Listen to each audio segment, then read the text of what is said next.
ఇది విషయాలు అర్థమైంది కదా మీకు. అదే ఈ బానిసత్వాలు ఇవి మానుకోండి. ఎందుకంటే అదే నేను చెప్పాను కదా, మీరు అదే మాకు ఆసాం డబ్బులు ఇస్తున్నాడు, ఆసాం కాడికి పోవాల్సిన అవసరం లేదు. మీరు జాగ్రత్తగా ఉండండి. మీరు ఒక్క మనిషి నెలకి 30,000 సంపాదించవచ్చు. ఒక్క మనిషి అర్థం చేసుకోండి పనికి పోతే. అదే ఆసాం కాడికి పోతే సంవత్సరాలు చేసినా మీరు డెవలప్మెంట్ అవ్వలేరు.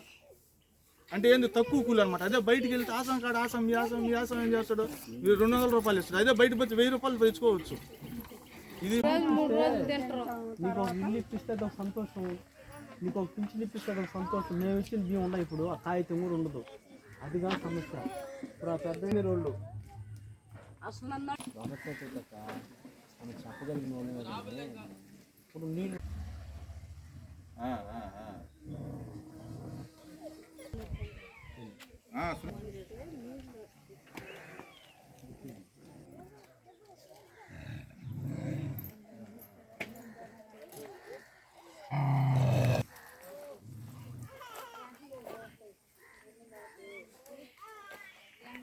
జై భీమమ్మ.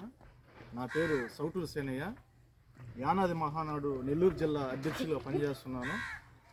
ఈరోజు ఇక్కడికి రావడం ముఖ్య ఉద్దేశము ఏఆర్డి అసోసియేషను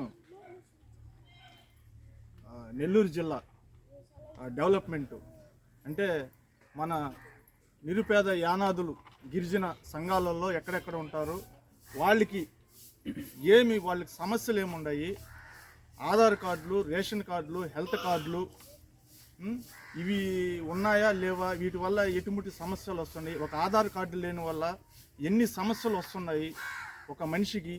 ఏంటంటే ఒక ఆధార్ కార్డు లేని వల్ల ఒక హాస్పిటల్కి వెళ్తే ప్రాణాలు పోయే పరిస్థితుల్లో ఉన్నాయి. ఆధార్ కార్డు ఏంటంటే ఆధార్ కార్డు అంటే మీకు లెక్క లేకుండా ఉంటుందంటే మనలో ఉండే అసమర్థత, సోంబేరితనం వల్ల ఒక ఆధార్ కార్డు చేసుకోకుండా ఉండడం వల్ల ఒక ప్రాణమే పోతుందన్నమాట. పిల్లల ప్రాణాలు పోతుంటాయి. అది కళ్ళారా మీరు చూస్తున్నారు కూడా. ఒక ఆధార్ కార్డు లేని వల్ల ఒక మనిషి ప్రాణం పోయేది కూడా చూస్తా కూడా ఆధార్ కార్డు లేని మనిషి ఆధార్ కార్డు చేపించుకోవట్లేదు. నిర్లక్ష్యం, మనలో ఉండే నిర్లక్ష్యమే మనల్ని వెంటాడుతుంది. ఇప్పుడు మనం చూస్తూ ఉంటాం, ఒక అతను హాస్పిటల్లో కన్న బిడ్డని చనిపోతే అక్కడి నుంచి బయటికి తీసుకెళ్ళలేని పరిస్థితి. కారణం ఏంది? ఒక ఆధార్ కార్డు ఉంటే దాని ద్వారా ఇన్సూరెన్సులు ఉన్నాయి, ఇవన్నీ వస్తాయన్నమాట. సార్ చెప్పిన విధంగా ఇప్పుడు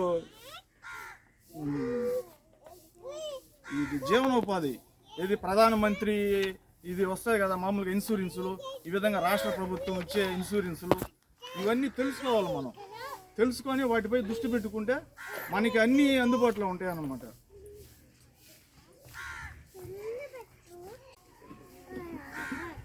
పిల్లల చదువులు ప్రతి ఒక్కరు ఏంటంటే చిన్న పిల్లల కాడి నుంచి అంగన్వాడీ స్కూల్ అలవాటు చేసుకోవాలి.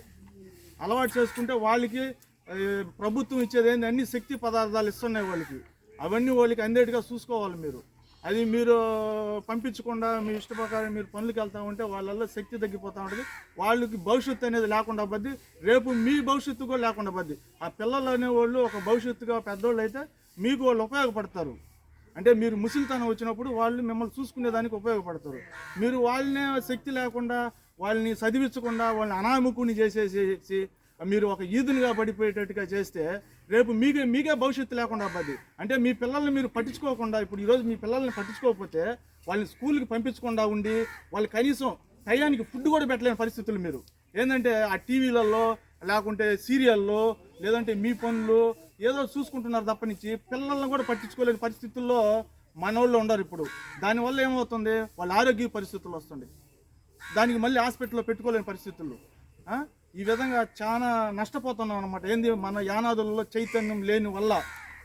అందుకోసమే ఇప్పుడు ఈ మీటింగులన్నీ పెట్టడం జరుగుతుంది. దేనికోసం పెడుతున్నారు? అల్లూరు మండలం గ్రామ సచివాలయం సిబ్బందితో ముఖాముఖి. ఇవన్నీ మనకి గ్రామానికి ఎత్తుక్కుంటా రావు. ఎందుకు వచ్చాం మేము మీకు ఏదన్నా లేకపోతే మీరే వెళ్ళి సచివాలయానికి వెళ్ళి ఆఫీసుల చుట్టూ తిరగాలి. ఇది ఎందుకు పెట్టామంటే ఇదే మనోళ్ళలో ఇంకా కూడా చైతన్యం లేకుండా ఉండారు. ఇటుముటోళ్ళకి తెలియచేసి వాళ్ళు కూడా ఇప్పించి వాళ్ళని అభివృద్ధి చేయాలి, వాళ్ళ ద్వారా ఇంకొక 10 మందికి ఉపయోగపడాలి అని పెట్టిన కార్యక్రమం ఇది.